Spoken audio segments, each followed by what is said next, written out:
আমি তো আর জীবিত নেই। তুমি খুব ভালো। তোমার দেওয়া নাম বর্ষা আমার পাওয়া শ্রেষ্ঠ উপহার গো। তুমি জানো, তোমাকে দেখতে না পুরো আমার তনয়ের মতন। নমস্কার বন্ধুরা, আমি সঙ্গীতা। আমি অভিজিৎ। আপনাদের সকলকে আমাদের চ্যানেলে স্বাগত জানাই। আমরা আজকে আবারও চলে এসেছি আপনাদেরকে এক নতুন গল্পের দুনিয়ায় নিয়ে যেতে। আমাদের চ্যানেলে যদি নতুন কোনো শ্রোতাবন্ধু হয়ে থাকেন, তাদের কাছে আমাদের একান্ত অনুরোধ, আপনারা আমাদের ইউটিউব চ্যানেলটিকে সাবস্ক্রাইব করে অবশ্যই পাশে থাকবেন।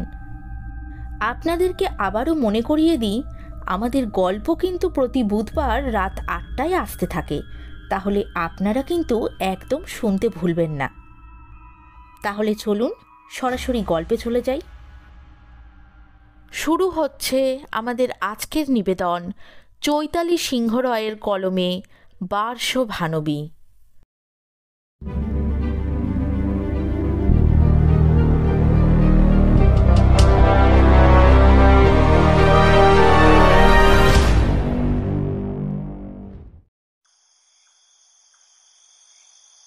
সেই দিন ভরতপুর স্টেশনে পা রাখার সাথে সাথেই আকাশে এক টুকরো ঘন কালো মেঘের ভেলা দেখে মনটা কেমন যেন বিচলিত হয়ে উঠল। নিজের মনে মনেই বলে উঠলাম, না, আর দেরি করা ঠিক হবে না, তাড়াতাড়ি পা চালাতে হবে। আকাশের অবস্থা খুব একটা ভালো নয় দেখছি। এ কি, এখানে তো কোনো গাড়িই দেখতে পাচ্ছি না। তাহলে মাসি বাড়িতে ফিরবো কি করে?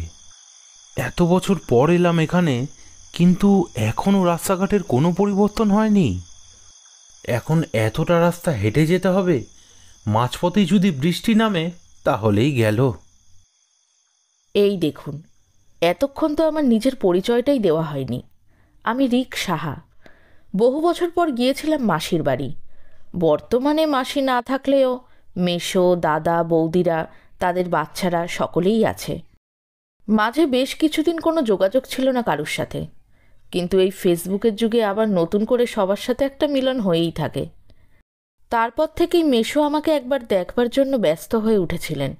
দাদারাও বলল, রিক, বাবার শরীর খুব একটা ভালো নয়, কখন কি হয়ে যায়, বরং তুই একবার এসে দেখে যা। আর আমিও একা মানুষ বেরিয়ে পড়লাম। পিছুটান বলতে তো আর কিছুই নেই। মা চলে যাবার পর তাই অফিস থেকে ছুটি নিয়ে টুক করে বেরিয়ে পড়েছিলাম। এইদিকে অনেকটা পথ পেরিয়ে এলেও গাড়ির অস্তিত্ব সেভাবে একটাও চোখে পড়ল না। অগত্যা হাঁটার পথই ধরলাম।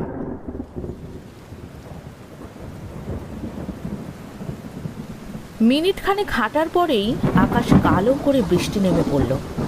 অসময়ের বৃষ্টি, ভিজলে নির্ঘাত শরীর খারাপ হবে। ভাবতে ভাবতেই পথের ডান পাশে একটা দোকানের অবয়ব দেখতে পেলাম। এক ছুটে গিয়ে ঢুকলাম দোকানের ভেতরে। বেশ কিছুটা সময় অতিবাহিত। টিনের ফুটো চাল দিয়ে টপ টপ করে বৃষ্টির জল পড়ছে একটা বালতির উপর। এক চিলতে দোকান ঘরটার চাল ফুটো হলেও বেশ একটা আধুনিকতার ছোঁয়ায় সাজানো গোছানো। এক মনে আমি উপভোগ করছিলাম বালতির উপরে টপ টপ করে বৃষ্টির জল পড়ার শব্দ। হঠাৎ সম্বিত ফিরে পেলাম দোকানের মালিকের কণ্ঠস্বরে। কি স্যার, কোনো অসুবিধা হচ্ছে না তো? ওর প্রশ্ন শুনে হাসতে হাসতে বলে উঠলাম, আরে না না, অসুবিধা হবে কেন? দুপাশের শালপাতার বনের মাঝে যে আশ্রয় পেলাম, এই অনেক। আচ্ছা, তুমি কি এখানে একাই থাকো? হ্যাঁ, আমি একাই থাকি। এই জঙ্গলে একা থাকতে তোমার ভয় লাগে না? না গো, অভ্যাস হয়ে গেছে। প্রকৃতি আমার সঙ্গী, নির্জনতা আমার আত্মা। কোলাহল আমার বড় অপছন্দের। ওই দেখো, এত কথা বললাম, তোমার নামটাই জিজ্ঞাসা করা হয়নি। তোমার নাম কি? আমার নাম বার্ষভানবী। নামটা প্রথমবার শোনার পরেই আমার মস্তিষ্কে একটা কাঁটা খচখচ করছিল। যতদূর জানি বার্ষভানবী রাধার আর এক নাম, কিন্তু একজন পুরুষ মানুষের এই নারীর নাম বহন করে চলার কারণটা কি? তবে এখানে আশ্রয় নেওয়ার পর থেকেই লক্ষ্য করছিলাম আশ্রয়দাতা মানুষটির আচরণ একটু অন্যরকম। শরীরে পুরুষালী গঠন হলেও চলাফেরায়, কাজকর্মে নারীর ভাবভঙ্গি যেন বর্তমান। আমার মস্তিষ্কে নানা রকম প্রশ্ন ঘুরতে লাগলো, কিন্তু আশ্রয়দাতাকে প্রশ্ন করা উচিত নয় ভেবে চুপ করে গেলাম। হঠাৎ করেই সে যেন এক মুহূর্তে পড়ে ফেলল আমার ভিতরের কথা। নিজের থেকেই বলে উঠল, শোনো, আমি রূপান্তরকামী এক পুরুষ। নিজেকে নারী রূপে কল্পনা করতে বেশি ভালোবাসি, স্বাচ্ছন্দ্য অনুভব করি তাতে। তাই যেই দিন বাড়ি ছেড়ে বেরিয়েছিলাম, বাবা সবাইকে সাক্ষী রেখে আমাকে ত্যাগ করেছিল। মাও হাতটা চেপে ধরে বলেনি, সোনা, তুই আমার সৃষ্টি, আমার অঙ্গ। সেই দিন বাবা মায়ের দেওয়া নামটাও ছেড়ে এসেছিলাম চিরকালের মতো। আমি কি বলবো বুঝে উঠতে পারছিলাম না। কেমন যেন একটা ঘোরের মধ্যে আছি। হঠাৎ করেই বাইরের মতোই ঘরের ভিতরের বাতাসটাও কেমন যেন ভারী হয়ে উঠছে।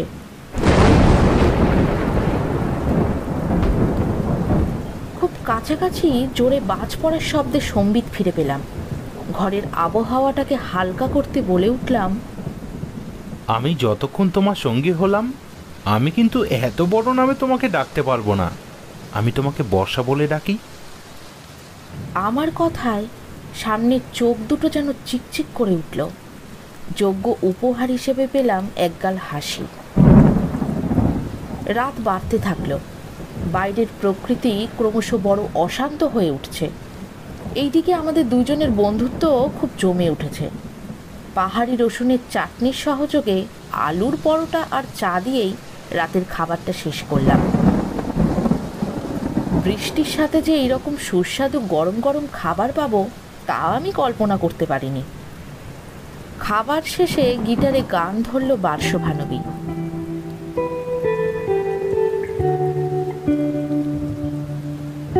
বাদল দিনের প্রথম কদম ফুল করেছ দান, আমি দিতে এসেছি শ্রাবণের গান। অনেকক্ষণ থেকেই ভাবছি, কিন্তু জিজ্ঞাসা করতে পারছিলাম না। শেষে জিজ্ঞাসাটা করেই ফেললাম। আচ্ছা বর্ষা, কোনোদিনও ভালোবেসে ঘর সংসার করতে ইচ্ছা করেনি কারোর সাথে? না মানে, অনেকেই তো আছে তোমার মতন রূপান্তরকামী নারী ও পুরুষ, তারাও সংসার করছে। কিছু মনে করো না যেন কথাটা বলে ফেললাম বলে। ঘর বাঁধার, একসাথে পথ চলার স্বপ্ন চোখে নিয়েই তো আমি আর তনয় পথে বেরিয়েছিলাম। এই যে ঘরটা দেখছো, নিজেদের হাতে বানিয়েছিলাম। এই ঘরের প্রতিটা দেওয়ালে তনয় নিজের হাতের কাজে সাজিয়ে তুলেছিল। তনয় কোথায়? ওকে তো দেখতে পাচ্ছি না। এই তো কয়েক বছর আগের কথা। বাড়ি ছাড়ার পর আমি আর তনয় ক্লান্ত ও তৃষ্ণার্ত হয়ে একটু মাথা গোজার আশ্রয় খুঁজছি নতুন জীবন শুরু করব বলে। কিন্তু কোথাও একটু আশ্রয় পাচ্ছিলাম না। শেষে এই অঞ্চলটায় আসি। এই বাড়িটা ছিল লেসিকা আন্টির। শরীরে বার্ধক্য দুর্বল করে দিলেও কঠিন মানসিকতাপূর্ণ সেই বৃদ্ধা মহিলা আমাদের কাছে টেনে নেন। ধীরে ধীরে আশেপাশে সবার সাথে বন্ধুত্ব হয়ে যায় আমাদের। আমাদের জীবনযাপন নিয়ে কোনো অস্বাভাবিকতা এই সহজ সরল মানুষদের মনে কোনো প্রশ্নই সৃষ্টি করেনি কোনো দিন। বেশ আনন্দেই কেটে যাচ্ছিল সময়গুলো। কিন্তু ওই যে সুখের স্থায়িত্ব যে বড় কম। আমাদের জীবনেও ঘনিয়ে এলো অন্ধকার। লেসিকা আন্টির ঝগড়া বাঁধল সেই সময়ের এই শালপাতার জঙ্গলের ঠিকাদারদের সাথে। রাত্রির অন্ধকারে গাছ কেটে পাচার করে দিচ্ছিল তারা। সেই অশান্তি চলতে চলতে চরম পর্যায়ে গিয়ে পৌঁছায়। সেই দিনটাও ছিল এই রকম এক ঝড় জলের রাত। এত অশান্তি লেসিকা আন্টির শরীর নিতে পারল না, ছেড়ে চলে গেলেন তিনি আমাদের। তখন গভীর রাত, জীবনযুদ্ধের ক্লান্ত শরীর নিয়ে আমি আর তনয় বসেছিলাম লেসিকা আন্টির দেহ ধরে। কখন ভোরে সূর্য উঠবে সেই অপেক্ষায় হঠাৎ করে নাকে এলো পেট্রোলের কেরোসিন তেলের তীব্র গন্ধ। কিছু বুঝে উঠবার আগেই দাউ দাউ করে জ্বলে উঠল চারপাশ।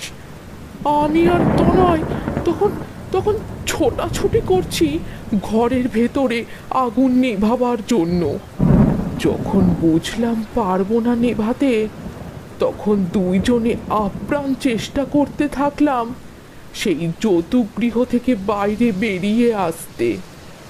কিন্তু সেই শয়তানগুলো চারপাশ বন্ধ করে দিয়েছিল। আমরা লেসিকা আন্টির শোকে এতটাই বিহবল হয়ে গিয়েছিলাম যে টের পর্যন্ত পাইনি। ওর কথা শুনে আমি অবাক হয়ে জিজ্ঞাসা করলাম, তার মানে? আমার মস্তিষ্ক যেন হঠাৎ করেই কাজ করা বন্ধ করে দিয়েছে ওর কথাবার্তা শুনে। আমার মনের ভিতর থেকে কে যেন প্রশ্ন করছে, এ তুই কোথায় এলি? কোথায় এসে পড়লি তুই? ঠিক তখনই একটা শীতল হাওয়া যেন বয়ে গেল আমার শরীরের উপর দিয়ে। নিজের অজান্তেই যেন কেঁপে উঠলাম একবার। এদিকে বার্ষভানবী বলেই চলেছে নিজের কথা, আমার কোনো কথাই যেন সে শুনতে পাচ্ছে না। আমার মুখে চোখে যে ভয়ের চাপ ফুটে উঠেছে, কিছুই যেন তার চোখে পড়ছে না। সে বলেই চলেছে, শেষে আমি আর তনয় লেসিকা আন্টির দেহ জড়িয়ে ধরে নিজেদের মুক্ত করলাম, ত্যাগ করলাম এই সাংসারিক মায়া। কিন্তু লেসিকা আন্টি, তনয় নিজেদের এই সাংসারিক জগৎ থেকে মুক্তি দিলেও আমি তো দিতে পারলাম না গো। আমার যে অনেক স্বাদ ছিল মনে, একটা অনাথ আশ্রম থেকে মেয়ে দত্তক নিয়ে তার মা হয়ে উঠে তাকে মানুষ করার। কিন্তু ওই শয়তানগুলোর জন্য আমার সব স্বপ্ন অপূর্ণ রয়ে গেল। আমি এই রকমই প্রতি ঝড় জলের রাত্রে তাই খুঁজে বেড়াই আমার সেই হারিয়ে যাওয়া স্বপ্নগুলোকে। এইবার একটু থামো বর্ষা। আমার দিকে তাকিয়েই হঠাৎ বলে উঠল, আমি তো আর জীবিত নেই। তুমি খুব ভালো। তোমার দেওয়া নাম বর্ষা আমার পাওয়া শ্রেষ্ঠ উপহার গো।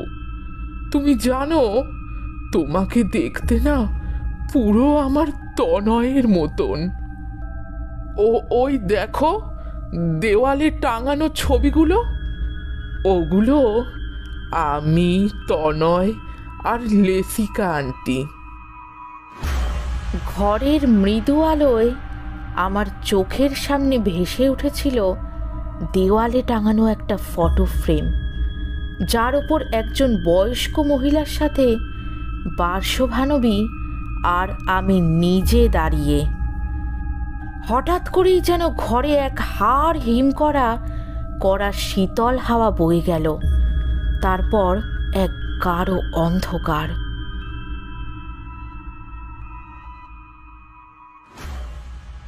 পরের দিন আমি নিজেকে খুঁজে পেয়েছিলাম স্থানীয় হসপিটালের বিছানায়।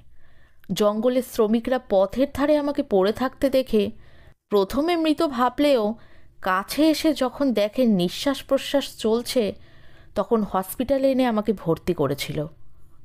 আমার জ্ঞান ফিরতে দেখে তারাই ঠিকানা নিয়ে দাদাদের মেসোদের খবর দিয়েছিল।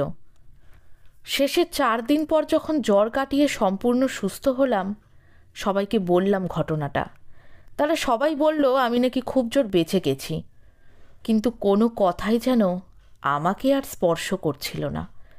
আমার বর্তমান ভাবনা জুড়ে শুধুই তখন বিরাজ করছিল বার্ষভানবী।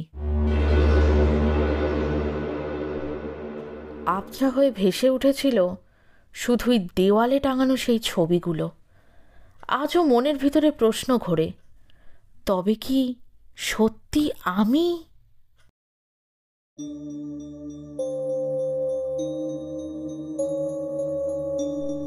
শেষ হলো আমাদের আজকের গল্প, চৈতালি সিংহ রয়ের লেখা বার্ষ ভানবী।